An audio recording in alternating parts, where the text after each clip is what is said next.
Welcome to the last talk of the day. I don't have much to say. There's no big announcements other than please make sure you fill out your feedback forms at the end. They're very important for our speakers. They're useful for us. That's a useful thing to do. Tomorrow there's all kinds of cool things going on, so I'll make some announcements in the morning about what those are going to be. And I'd like to introduce John Nye, who's actually a friend of mine. We used to work together back at AdStake back in the day. And John and I have kept in touch over the years, and he gives good talks. So he's going to talk to you today about risk audit and compliance for hackers and defenders. Take it away. Thank you, Rob. Okay, so today we're actually going to talk to some degree about my experiences coming up through the ranks as a security professional, and then discovering that all of a sudden I'm in a leadership position at a publicly traded company responsible for all of its security and compliance work. And initially I had a great deal of difficulty speaking with the senior management of the organization to get my points across, to make my message heard. And along the way, I learned a great deal about audit, I learned a great deal about compliance, and I also learned a great deal about how the senior executives in my organization thought about risk and how they behaved around risk. And that really started to inflect how I began to speak about risk. And over the course of the several years I was there, it dramatically changed how I presented information security, how I presented investment in information security, and how I wound up working with the people that were driving the business at the P&L level. And so this is a bit of what I learned. So, you start off, you're a security pro. You come out of college, you've done more than just the homework. You know some things that your classmates don't. You're a skeptic. You read, this guy's a skeptic. He reads other people's email, but only because he has HR's back, right? He's a good kid. Doesn't need Wireshark to decode packets. He can parse ASN1 by hand if he has to. He leaves the debugger running when he's coding, because why wouldn't you, right? How can you find overflows if you don't do that? Writes his own shellcode, knows what the individual DLLs do, sharp kid, right? Tweets in ROT13, hey, I want to recruit this guy, because if his buddies can understand tweets in ROT13, I want to hire them too, right? Jolt, Mentos, and pizza. It's the stereotype. We've either been this person or we know this person, and okay, so that's cool. We also know this guy, the CFO. He's the guy with his hands on the money. Doesn't approve half of what security needs. Thinks that auditors are competent to judge my work. I always thought that was funny. You get somebody that comes in and says, okay, but how do you know that the application made that change in Oracle? Where's the log entry that said the app made? What are you talking about? There are a billion changes in Oracle, and I'm supposed to tie that out? What are you talking about, auditor? He thinks that compliance is security. He takes my stories about vulnerability management, and I'm terrified, and he spins them into stories of his own success. Okay. Likes playing golf with sales. Okay, so now I'm a real skeptic. He's hanging out with the sales guys. Double entry bookkeeping, and you get to the end of the day and you're like, man, this guy wouldn't know real risk if it bit him. How am I going to work with this guy? So, but both the young security professional and the seasoned CFO, these are earnest professionals. They want to work together. They want to do a good job. So, you start talking, and pretty quickly you discover that the vocabulary you're using is completely different. You say, hey boss, we have to deploy a patch against this zero-day exploit to reduce our attack surface. And he doesn't know what that means. And he says, well, tell me about the risk. What policy do we need to work on? What control do you propose to mitigate the risk? And you're like, control? Man, just deploy the patch. So let's talk a little bit about the risk vocabulary, about the vocabulary of auditors and financial professionals just a little bit. Corporate risk management. Risk is just an exposure to the chance of loss. Okay, that's pretty straightforward. That's cool. An incident is an individual occurrence of that loss. Yeah, that makes sense to me too. I'm going to skip over, talk about a control. A control is a measure taken to mitigate the risk. Huh. Maybe that is what I do.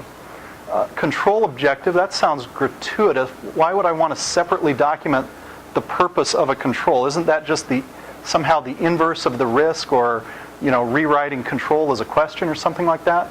Yeah, maybe, but maybe that matters. A control test. This was critical for me. And the difference between a control test and audit. So audit, of course, is this official examination of accounts or records. And typically, if you're doing security work, they're examining your records. They're examining your records of a control performance, like your records of your patching, like your records of your firewall reviews. But a control test is different. That's not an official examination, that's a management activity. And so what you have is this management activity where management of the organization has to validate the effectiveness of the controls, right? So let's say that you have an SDLC that you're working with, and part of that SDLC is to ensure that there's peer review of code to make sure that the input validation happens correctly. So you can go work with your developers on that topic. You can help review their code. You can do all these things. But as you start to scale, you can't do it alone. You have to make sure that these activities are happening in some way. So how do you get that to happen? Well, maybe you make that part of the code check-in process in the ticketing system. And now as the security officer, your job is to go and review to make sure that the way the tickets are checked in has happened correctly. So it's not very sexy. It's not very security-ish. But now it's a control test. You're validating that the control happened the way you expected it to happen. And there are a wide variety of control tests. That can be inventorying your way through the, say, the annual awareness training. That can be, well, here's a question for you. Is a penetration test a control or a control test? I'm going to leave that one hanging. We're going to come back to it in a future slide. Say, we talked about audit. We all know what auditors are. They come and bug us. Inherent risk versus residual risk. Inherent risk is the risk before I implement a control. Residual risk is the risk that's left after I implement a control. So now that I have my input validation on my applications, now that I'm doing my pen testing, I've reduced my risk. My inherent risk was high, now it's less. Have I eliminated the risk? No, I still have residual risk because you can never find all of those vulnerabilities. So we also talk about likelihood of an event. So in the risk world, that's annualized rate of occurrence. How frequently does an event happen? The impact, or the single loss event, how many dollars do you lose every time that incident happens, or that class of incident happens? And then sometimes we talk about risk, but what we really mean is annualized loss expectancy, which is the rate of occurrence times the loss, the cost of the loss, right? So this is how you price fire insurance, hazard insurance, right?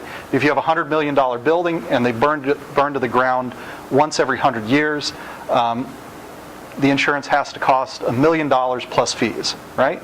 So that's how that math works out. Hard to do in information security because we don't necessarily know the dollar costs of these things. Okay, but can we translate? So here's our security vocabulary. Here's our risk vocabulary. And let's see if we can go through this. So we were just talking about risk as the well, let me back up. We weren't just talking about this. Risk, one of the breakdowns in risk vocabulary is I say, what is the risk of this? Well, the risk is this might happen or that might happen. In our world, we actually bifurcate that notion into vulnerability and threat.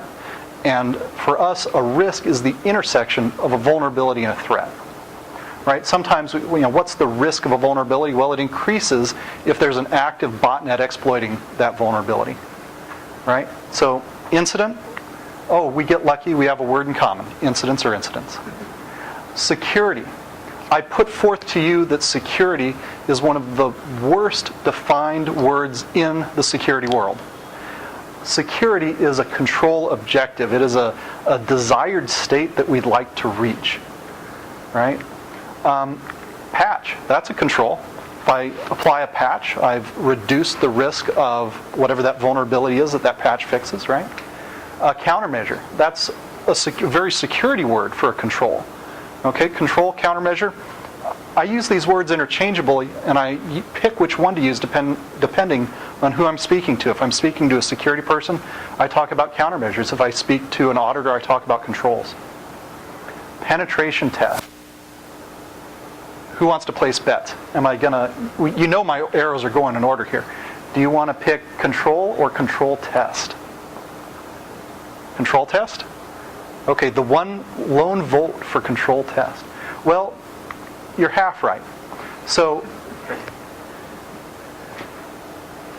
if I'm testing, if I'm using a pen test to enumerate vulnerabilities to go fix, that's a control.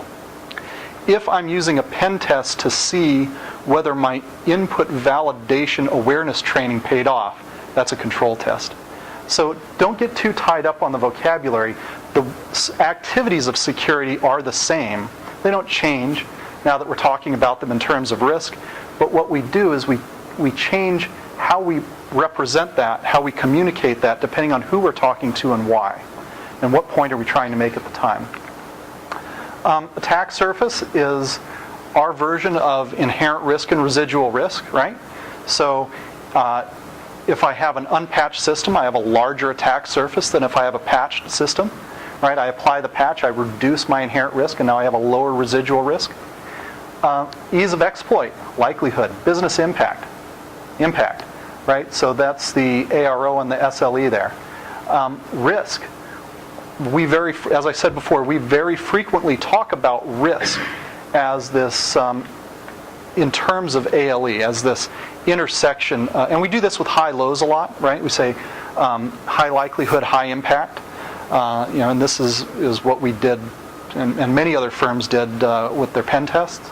You find a vulnerability, and you talk about the ease of exploit as a proxy for its likelihood of being exploited in the wild, and the business impact as somehow this financial measure, how bad would it be?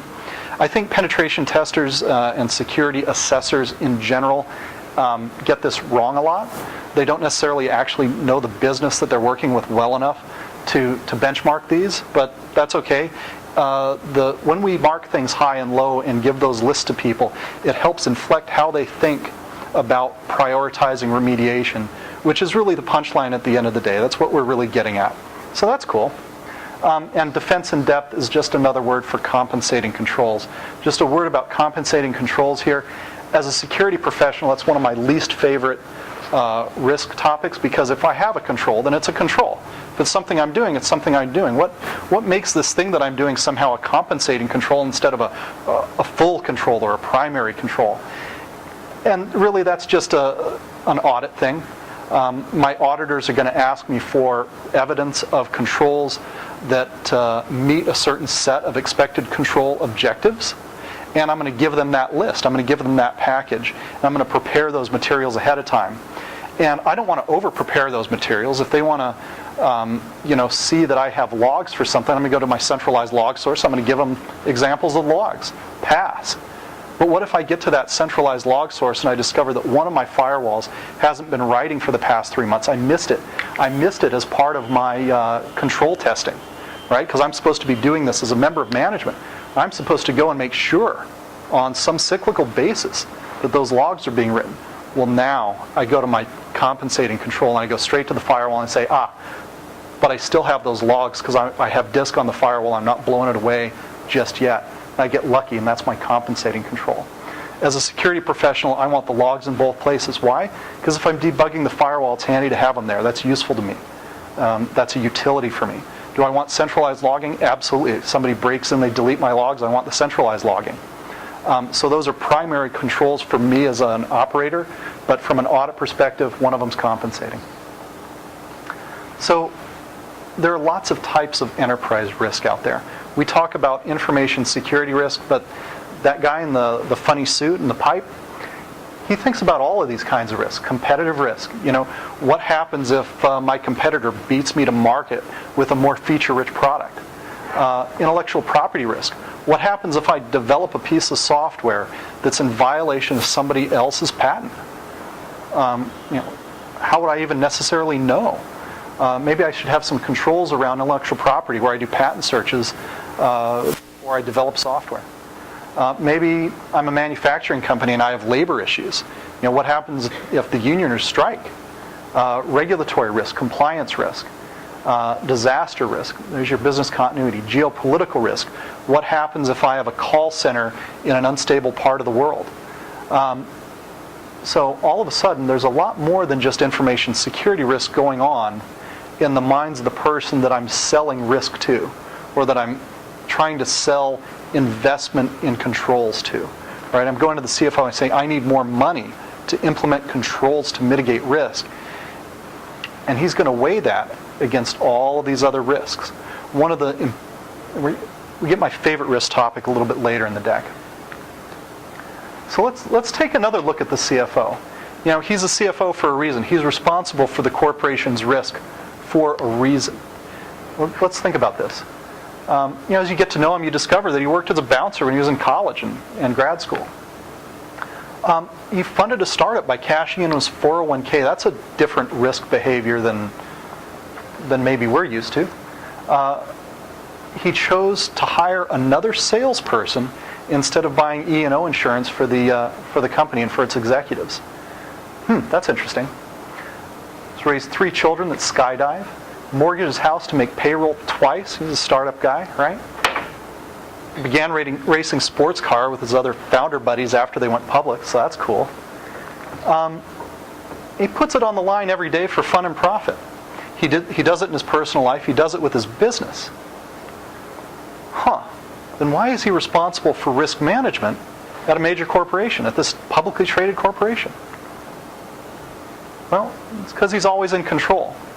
He's got a 5-point harness in his race car and a fire extinguisher. I'm not sure how he deals with the skydiving. That's terrifying to me. But he knew what he was doing with his business when he cashed in his 401k. He knew what he was doing with his mortgage when he made payroll. And what you have here is somebody that has a lot of confidence, somebody that understands something that we as security professionals don't understand as fully, which is that most businesses are on the ragged edge of collapse all the time. They're a week away of running out of cash before they get the next round of funding, or they really bet the farm on a new product launch. What happens if this year's model doesn't sell?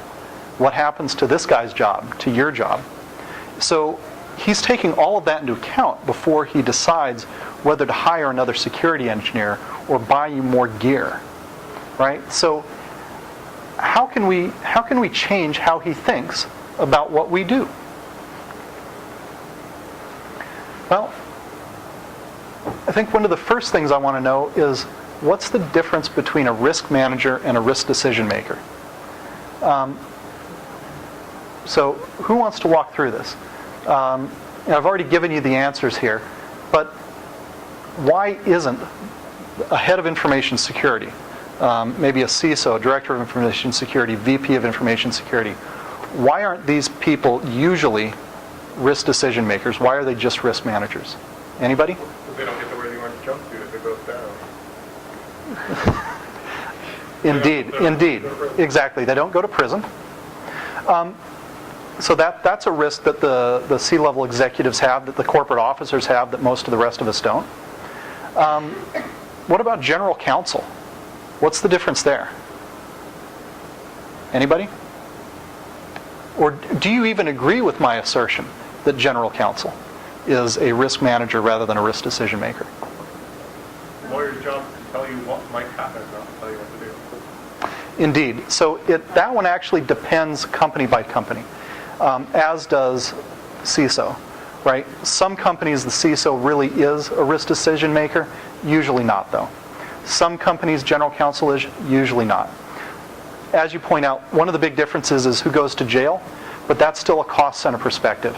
The other, which the CFO falls into, the other perspective is people that run P&Ls get to make risk-based decisions, because frequently the risk they're trying to decide between is making more money versus spending more money, or making the margin goal that they have, or something along those lines, right? They get to decide how much risk they're going to put the business in order to make the margins that they've promised the investors and the board. That's why they get the sign-off. It's just that simple. Sign-off goes to the P&L always. So, as a security person, we have certain projects that we do. We harden hosts, right? We know what the recipe is. We minimize the build. We install the patches, maybe some antivirus, do some other things, permissions. Okay, so that's cool. But how do you harden 100,000 hosts? They might be spread around the world, disparate hardware, different OSs.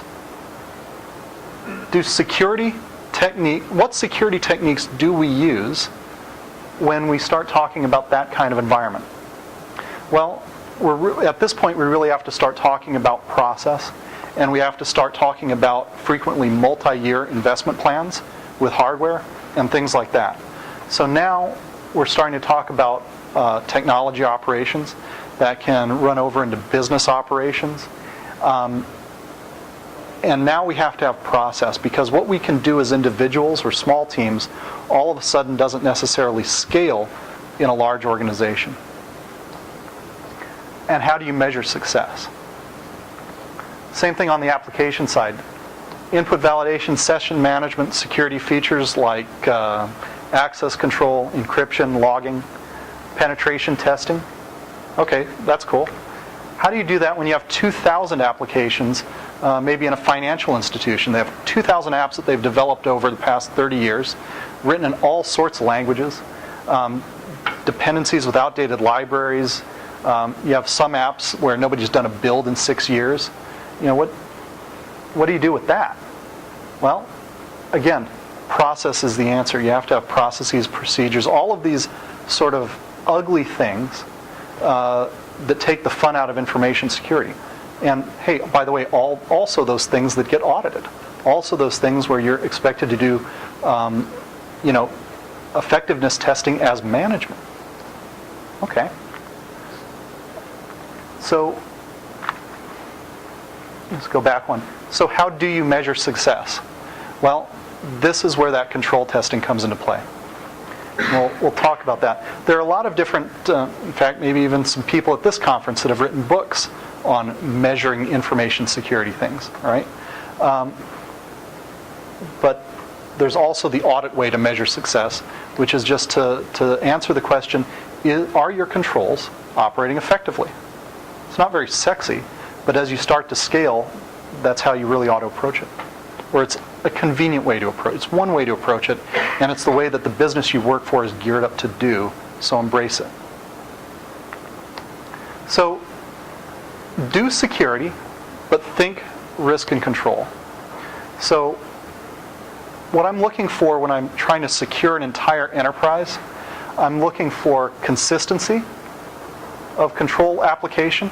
I want consistent hardening across my environment so that I can, so that as 0 days come out, as new threats come out, I can make some realistic assumptions about the residual vulnerability of my organization. I want velocity. I want to be able to make changes quickly in order to manage those risks, right? So a new 0 day comes out, I want to be able to patch quickly. I acquire another business, I want to quickly deploy my policies, my procedures, and my standards. And I want to have methods for continuous improvement. So those of you familiar with like the CMM model, right? You have CMM level 1, you've done it. CMM level 2, you can do it again. CMM level 3, you have some policies and procedures. And 4 is measurement, and 5 is this continuous improvement, where you take the measurement and loop it back into improvement, right? And that's where we want to be. We want to say, okay, not only do I know that I need to apply patches, not only have I convinced somebody to do it, not only have we built a procedure and a process and a methodology so that we can do it quickly, but I can measure whether it's been done, and then I can say, how can I change this process so that I can take my time to patch from 3 weeks to 2 weeks, right? That's continuous improvement. So where does it start? It starts with policy. Now, in some things that I've written and said in public over the years, you'll know that I don't put a lot of stock in policy when it comes to doing assessments, right? If you want to go assess somebody, don't look at their policies. Look at whether the things that you want them to do to mitigate risk are being done. Look at whether the patches are there, not whether they have a policy about patching. But if I'm trying to convince a large organization to do patching, the first battle I have to win is policy, right? So I have to go to my management and I have to say, management, I'd like to make it a policy that we patch everything within a month or within 2 weeks. And so, well, why do we want to do that? And you can say, because we're vulnerable, man, and you're not going to get the sponsorship to have a policy. But if you say, because this is a control that we need to be better at, you can start to have that discussion. If you say, because we have risk in this area without having this control, you can start to have that discussion. So policy. Once I have a policy, now I have to have a standard. And this is where we say, okay, I know I need to do hardening, I know I need to do patching, but how do I really do that for a particular host? That's standards. The reason standards are important is because if I have multiple teams doing this work, they have to know, we need to work together to agree how it should be done. What should the build look like? I can give you a very secure build that may not run your application. If I want to run your application too, we have to work together on that, right? As we build that standard, I then want to push that out to the organization and implement it, right? So that's where the process comes in. How do you roll a build out across 100,000 hosts? That's interesting. Procedures. So, what are the procedures I use to do that? This gets really detailed, but this is the whole document the program along the way. Not sexy, but this is how you get consistency, and this is how you get velocity. And then once you've done it, you can continue to improve it. Inventory. This is something auditors do better than security people. Okay? We're not very good at inventory. It's not because we're bad at it, it's just because we're no better than anybody else. Audit's better than everybody else because it's the world they live in, right? So inventory is key. How do you know what your denominator should be when you're calculating how much of a job you've done if you don't have an inventory? What percentage of my systems have antivirus on it? Well, I have to know how many systems I have first. Can't do the math without it, right? Inventory is key, and then this goes into the reporting to senior management. You say, management, we have a partially effective control. Only 7% of our systems have antivirus, and I can prove it. I'd like to get that to 99% this year and 99.9% next year by implementing a continuous control, right? So a system hops on the network. Now maybe I'm using some kind of network access control solution to quarantine it until I can get antivirus on it. So, but you sell that by talking about partial effective controls, control effectiveness, residual risk. That's how you make that pitch, because that's the language that your boss is thinking in. Controls. I think we've hit this one. All the security stuff we do, those are just controls. We can call them controls, that's okay.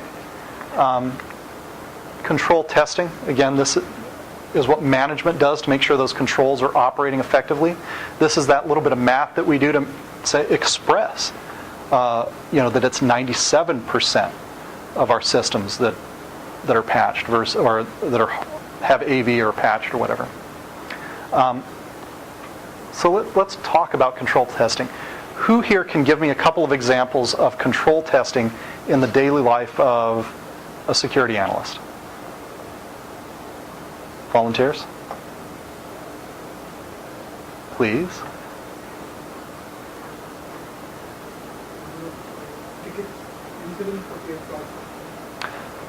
Tickets, okay. The example is the number of tickets processed. Okay, well, that might be an interesting thing to count, but we have to have some knowledge of what's in those tickets to decide whether that's a control test. If I'm testing my change management control, tickets are a very good thing to look at. I want to go through those tickets and make sure that they're approved by the right people. Not only did security approve a change ticket, but did operations approve it? Did software engineering approve it? You know, who's supposed to approve that? Well, that's according to my policy. I've worked with the business to decide who should approve those tickets, and now I'm doing the control test to make sure that those tickets were approved appropriately, that they went through the correct states and gates as part of their process. So, yeah, we can look at tickets. Yeah? Whose job is that? That's not a security function, is it? It can be. The question is, whose job is that? Is it a security job, or is it perhaps an internal audit job? Is it management's job? Typically, when we talk about management, we mean, you know, the entire executive team, right? So there's some executive that's asking for that data in order to validate that the control activity is happening. So it's likely that the information security team is somehow part of that review. They're either pulling the data or they're doing some of the analysis that goes into that, whether they know that that's what they're doing or not. Well, it would strike me as that that's an audit function. I mean, pretty straightforward. Well, it can be an audit function. Well, the actual review saying who signed off and who did what. Well, that is also an auditor's job. But before you go to audit, you better make sure you're doing it, right? If you're the head of... It's not my job. My job is to bust you. If you're supposed to be there. Right. So if I'm the head of information security for a company, right, and I'm supposed to make sure that everything goes through change management in a certain way, right? If I'm responsible for the execution of that process, then I better know the answer to that before audit comes knocking. I wouldn't disagree with that. Right? And how can I do that if I don't do some control testing? Okay. I see where you're going. Right? It is a management responsibility to execute the controls and make sure that they're effective. All audit can do is bust me if I'm doing it badly. Right? And that is their job. And they are accountable typically to the board of directors or potentially some outside party to make sure that management's doing its job. Well, management better know whether it's doing its job first, right? Right? It is management responsibility to do this. Leadership for continuous improvement. So, you know, once you've gotten to 99% antivirus coverage, how do you convince somebody to get to 99.9%? How do you make that argument? Well, maybe the way you make the argument is you say, look, it's really hard to sit here and run around playing whack-a-mole with the AV. That's expensive. But if I can implement this continuous control, I get all, like with the network access control and other things, now I can become efficient, right? And not only is it going to be less costly to do, but I have other risk mitigations that happen along the way. I mitigate other risks. I mitigate this BYOD risk that we have. And now I get even better performance out of my antivirus control. And then, of course, as we've just discussed, the role of audit to make sure that all of this is happening not only as planned, but to some standard that is agreed upon by their constituency. So, we've been talking about it along the way. Let's talk a little bit about executive communications. The first thing that as security professionals we need to understand is that the risk decision makers that we work for and that we work with viscerally understand risk. They live risk every day. You know, you wake up scared in the night about getting owned, and they're thinking, I'm in a good peer group of other businesses, some of whom get owned, some of whom don't, very few of whom ultimately go out of business over that. I have other risks that could put me out of business first. I'm going to balance my security investment with those other risks. Learn the business you're in. How you address risk in the telecommunications sector is going to be quite a bit different than how you might address risk in the financial services sector or in the education sector or as a software company.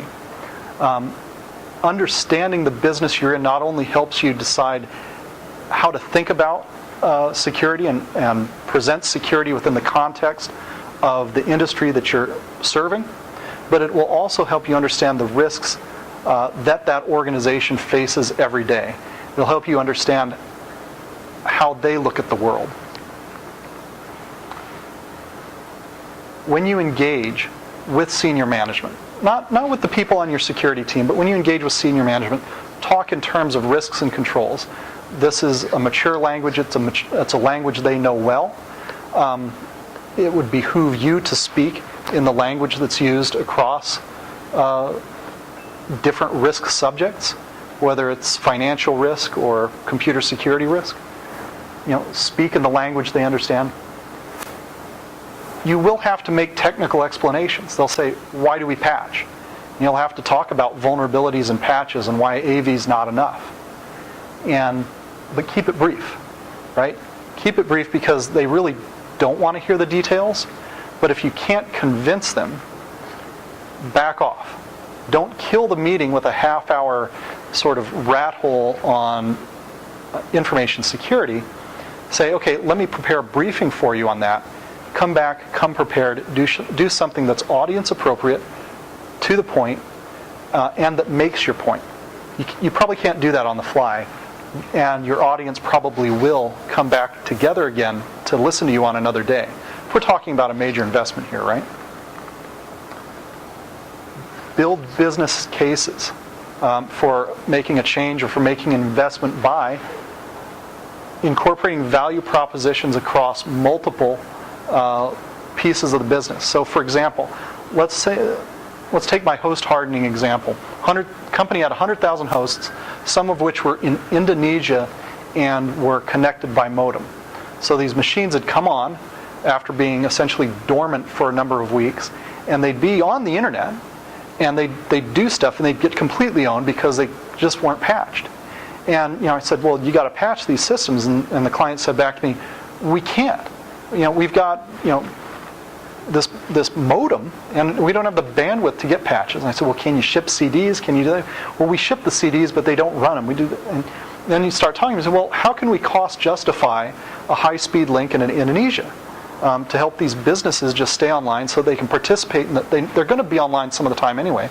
How can we accelerate the velocity of the patching? Well, turns out that the security risk alone doesn't cost justify the change. But when you talk to the network operations people, when you talk to the systems engineers, when you talk to some people in finance, all of them wanted Indonesia to be online too. So you work around and you build the business case, and that's what you present. You bring it with other ramifications. You get what you want, but you come with some support, come with some help across the business. The other thing, if you can find ways that the control you want to implement mitigates risk across multiple categories, that's also a win, right? So you might want to do host hardening of a particularly rigorous host hardening in an overseas call center, right? And if you present that from a vulnerability point of view alone, you're probably not going to make it. But when you start talking about risk related to transient employees, seasonal employees, when you start talking about fraud risk, when you start talking about different kinds of employment risk, you can start to build a little bit richer case. Geopolitical risk, those types of things.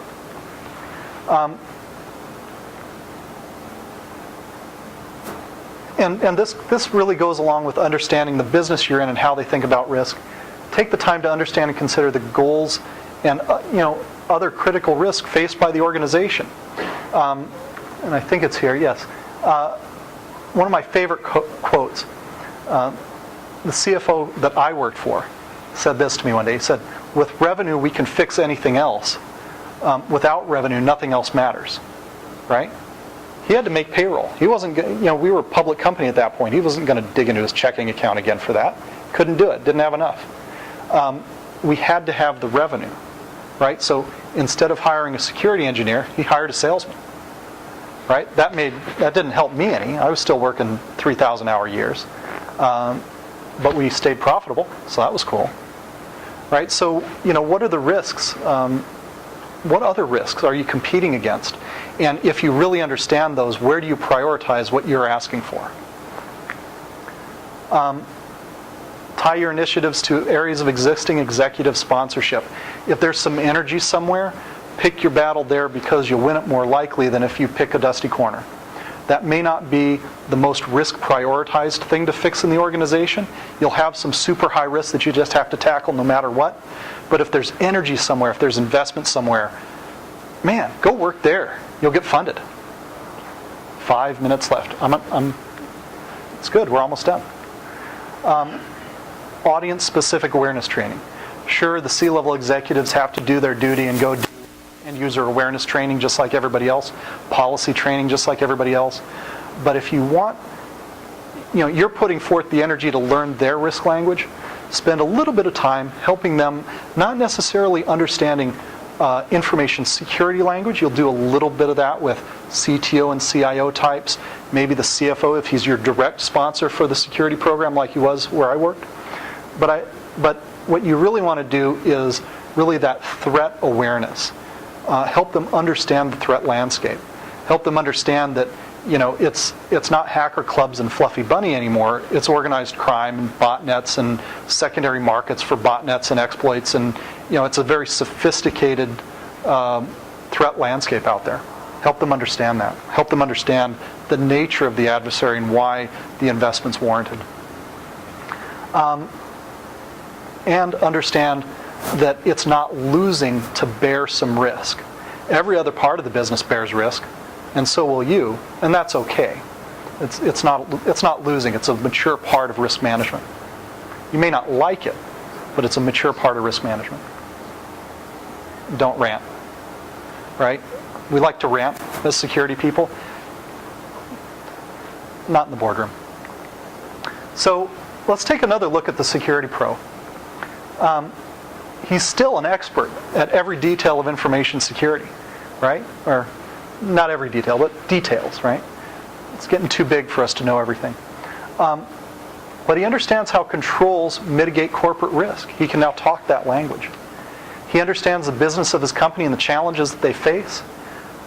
He understands that formal controls testing is the QA of his work, and that QA has a place in information security, just like it does in software development.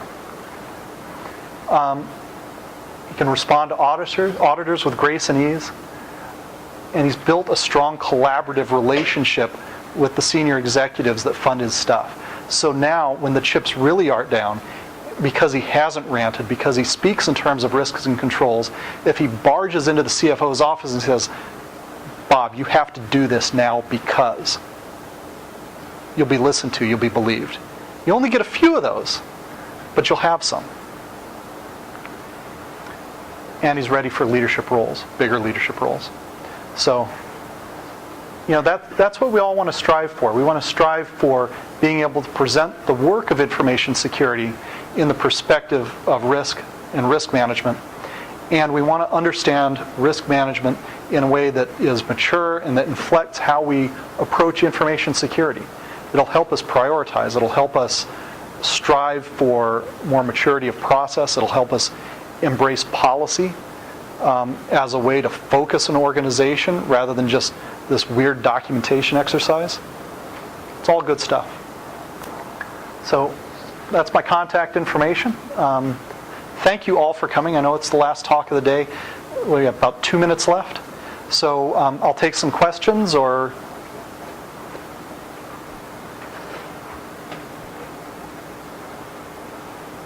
Okay. Well, thank you all for coming.